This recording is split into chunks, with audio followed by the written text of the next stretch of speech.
keseimbangan ekonomi makro Islam yang khususnya berkaitan dengan keseimbangan pasar barang dan pasar uang. Topik ini penting dipahami karena dalam ekonomi Islam, keseimbangan perekonomian tidak hanya bertujuan mencapai pertumbuhan, tetapi juga menegakkan keadilan dan kesejahteraan sesuai dengan prinsip syariah. Karena itu, melalui video ini saya akan memaparkan secara singkat dan jelas mana konsep keseimbangan makroekonomi Islam serta perbedaannya dan sistem ekonomi konvensional. Ekonomi makro Islam adalah cabang ilmu ekonomi yang membahas kegiatan ekonomi yang secara agregat atau secara keseluruhan. Berbeda dengan sistem ekonomi konvensional, makroekonomi Islam berlandaskan dengan nilai-nilai Al-Quran dan Sunnah. Tujuan utamanya tidak hanya meningkatkan pendapatan nasional, tetapi juga mencapai falah, yaitu kesejahteraan yang seimbang antara kehidupan dunia dan akhirat.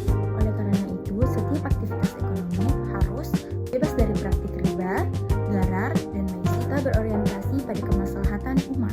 Selanjutnya, pada konsep keseimbangan ekonomi makro Islam, keseimbangan ini dicapai ketika sektor real dan sektor moneter berjalan secara selaras. Artinya, aktivitas keuangan dan peredaran uang harus benar-benar mendukung kegiatan produksi barang dan jasa. Uang tidak membenarkan pertumbuhan ekonomi yang bersumber dari spekulasi atau transfer semu yang tidak memiliki dasar aktivitas real. Selanjutnya, kita akan masuk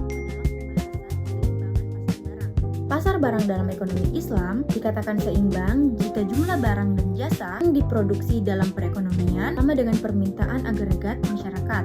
Permintaan agregat ini mencerminkan keseluruhan tawaran yang dilakukan oleh pelaku ekonomi dalam suatu negara.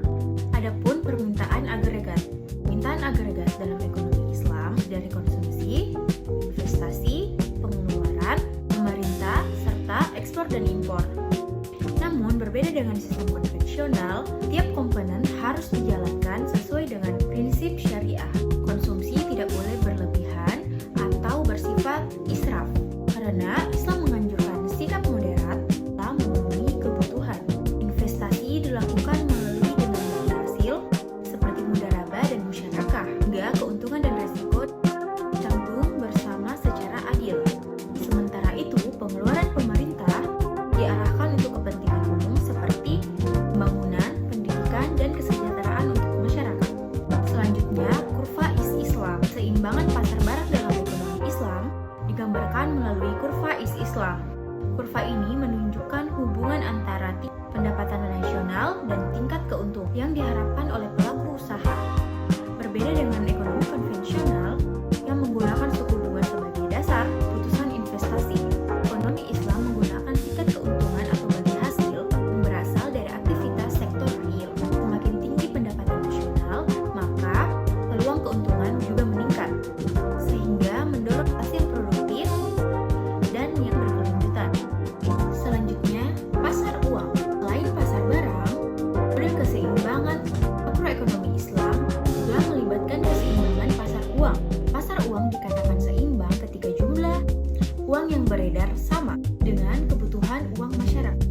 Dalam pandangan Islam, uang tidak diperlakukan sebagai komoditas mencari keuntungan, melainkan hanya sebagai alat tukar dan satuan nilai. Adapun fungsi uang, permintaan uang dalam ekonomi Islam didorong oleh dua motif utama, yaitu untuk transaksi dan berjaga-jaga. Islam melarang penggunaan uang untuk tujuan spekulasi karena dapat menyebabkan ketidakstabilan ekonomi dan ketimpangan sosial. Oleh karena itu, peredaran uang harus benar-benar mendukung aktivitas ekonomi real. Selanjutnya, kurva LM Islam. Tawaran uang dalam ekonomi Islam oleh otoritas moneter syariah seperti bank sentral. Tujuan menjaga stabilitas ekonomi. Jumlah uang yang beredar harus disesuaikan dengan kebutuhan sektor real agar tidak inflasi atau krisis. Hubungan antara pendapatan nasional dan uang ini gambarkan melalui kurva LM Islam yang menunjukkan keseimbangan pasar uang tanpa menggunakan instrumen bunga. Keseimbangan makroekonomi Islam keseluruhan tercapai pada titik antara kurva IS Islam, kurva LM Islam. Titik ini menunjukkan kondisi di mana pasar dan pasar uang berada dalam keadaan seimbang. Pada kondisi tersebut, perekonomian berjalan secara stabil, aktivitas ekonomi sesuai dengan prinsip syariah, serta mampu menciptakan pertumbuhan yang adil dan berkelanjutan. Adapun kebijakan fiskal dan moneter Islam menjaga keseimbangan ini,